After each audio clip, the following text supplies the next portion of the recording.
Hello guys, welcome to the channel. आज हम पढ़ने वाले हैं चैप्टर 7 कंट्रोल एंड कोऑर्डिनेशन, जो कि क्लास 10th का चैप्टर है और ये बोर्ड के पॉइंट ऑफ व्यू से बहुत इम्पॉर्टेंट है। तो सबसे पहले हम ये जानेंगे कि कंट्रोल एंड कोऑर्डिनेशन होता क्या है। कंट्रोल एंड कोऑर्डिनेशन का मतलब है कि जो नर्वस सिस्टम और हार्मोन्स का फंक्शन हमारी बॉडी में परफॉर्म किया जाता है, उसी को कहते हैं control and coordination. Control and coordination क्यों इम्पॉर्टेंट है? Why we need control and coordination? तो जो हमारी बॉडी में मिसमैनेजमेंट ना हो किसी भी, देखिए हमारी बॉडी में बहुत सारे ऑर्गन हैं। तो जो ऑर्गन है, हमारी बॉडी कॉम्प्लेक्स है। कॉम्प्लेक्स का मतलब होता है कि बहुत ही, जैसे उसमें अलग अलग ऑर्गन पाए जाते हैं, सारे ऑर्गन का अलग अलग काम है। अगर हमारी बॉडी के अंदर कोऑर्डिनेशन नहीं होगा, व्यवस्था नहीं होगी, तो जो सारे ऑर्गन रहेंगे सब में चाओस हो जाएगा। चाओस का मतलब होता है कि अव्यवस्था, मतलब कभी भी कोई भी काम हो जा रहा है, कोई भी ऑर्गन कोई भी काम कर दे रहा है, तो फिर हमारी बॉडी, हमारी लाइफ तो ऐसे नहीं चल पाएगी। हमारी लाइफ को मेंटेन करने के लिए नर्वस सिस्टम और हार्मोन्स के द्वारा एक फंक्शन, प्रॉपर फंक्शन परफॉर्म किया जाता है, उसी को हम लोग कहते हैं कंट्रोल एंड कोऑर्डिनेशन।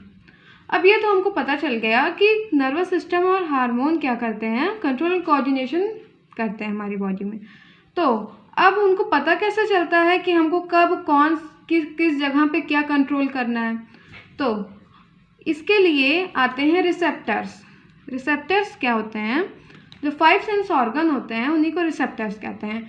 आप जल्दी से 5 सेंस ऑर्गन्स के नाम कमेंट करिए, और जिसका कमेंट सबसे पहले आएगा उसका नेक्स्ट वीडियो में उसका नाम। तो हम लोग कहाँ थे? रिसेप्टर्स पे। रिसेप्टर क्या होते हैं? 5 सेंस ऑर्गन होते हैं, जो कि मैंने आपको कहा है कि आप 5 सेंस ऑर्गन के नाम कमेंट करिए। ठीक है, देखते हैं सबसे पहला कमेंट किसका आता है। फर्स्ट 3 कमेंट्स मेंशन किए जाएंगे। ओके, तो चलिए आइए। रिसेप्टर्स होते क्या हैं? रिसेप्टर्स वो होते हैं जो हमारे आसपास के इन्वायरमेंट से इंफॉर्मेशन कलेक्ट करते हैं, उन्हीं को क्या कहते हैं? रिसेप्टर्स कहते हैं। ठीक, अब हम लोग आते हैं एनसीईआरटी की लाइंस पे। तो in the previous chapter we looked a life process involve in the maintenance function in living organism. There we had started with the notion we all have that if we see something moving it is alive. जैसा कि हमने पिछले chapter life process में पढ़ा था कि जो भी चीज़ें मूव कर रही है वो क्या है? जिंदा है, उसके अंदर क्या है? लाइफ है। तो some of these movement are in fact the result of growth. कुछ क्या होती हैं कि ग्रोथ का भी रिजल्ट होती हैं कुछ मूवमेंट, जैसे कि प्लांट्स में देख लेते हैं। एक सीड है, उसको जर्मिनेट होना है, हम लोग उसको सॉइल में उसको डाले, उसको प्रॉपर पानी दिए, उसको सनलाइट मिल रही है, ऑक्सीजन मिल रही है, फिर वो क्या होगा कि वो जो सीड है वो क्या होगा? ग्रो करने लगेगा तो उसमें मूवमेंट होगा, तो उसका जो उसका मूवमेंट हुआ है वो किसका रिजल्ट है? ग्रोथ का।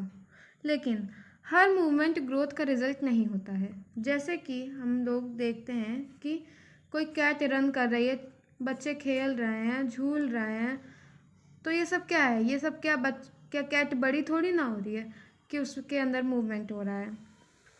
तो हर मूवमेंट जो होता है वो ग्रोथ का रिजल्ट नहीं होता है। ठीक, these are not movements caused by growth. Why do we associate such visible movement with life? A possible answer is that we think of movement as a response to a change in environment of the organism. Movement क्या है? जो हमारे environment में change हो रहा है, उसी का क्या है? जो हमारी body response दे रही है, उसी को हम लोग कहते हैं movement. ठीक, the cat may be running because it has seen a mouse. हो सकता है कि जो बिल्ली दौड़ रही है, जैसे कि हम लोग ऊपर एग्जाम्पल में पढ़े, हो सकता है कि उसका जो environment है उसने देखा होगा कि कोई चूहा भाग रहा है, तो उसके पीछे वो भी भागने लगी। ठीक, we also think of movement as an attempt by living organism to use change in their environment to their advantage. Plant grow out into the sunshine. Children try to get pleasure and fun out of sin. जैसे कि ऊपर हम लोग देखे कि children play कर रहे हैं तो क्योंकि वो स्विंग कर रहे हैं, स्विंग का मतलब होता है झूला झूल रहे हैं, क्योंकि उनको मज़ा आ रहा है इसलिए झूला झूल रहे हैं,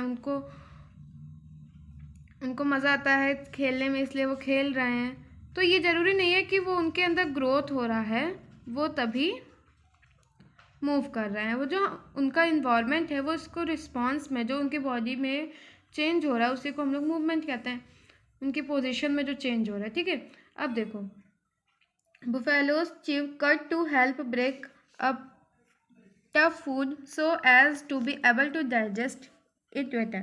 When bright light is focused on to our eyes or when we touch a hot object, we detect the change and respond to it with movement in order to protect ourselves.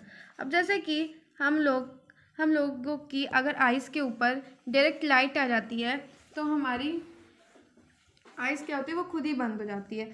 और अगर हम लोग किसी गर्म object को छू लेते हैं, हॉट ऑब्जेक्ट को छू लेते हैं, तो हम खुद ही उससे दूर हो जाते हैं, हमारी बॉडी की पोजीशन में चेंज आता है।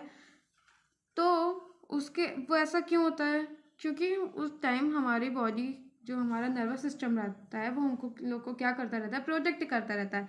प्रोटेक्ट का मतलब है कि वो ऐसा सिग्नल भेजेगा कि जाओ जाओ, मतलब हमारे जो सेंस ऑर्गन रहेंगे उनको बताओ कि जो ये है वो हमारी बॉडी के लिए सेफ़ नहीं है, हॉट ऑब्जेक्ट को छूना सेफ़ नहीं है, और हमारी बॉडी के अंदर चेंज आ जाता है। ठीक, आज के लिए इतना ही। अब हम पढ़ेंगे नेक्स्ट वीडियो में।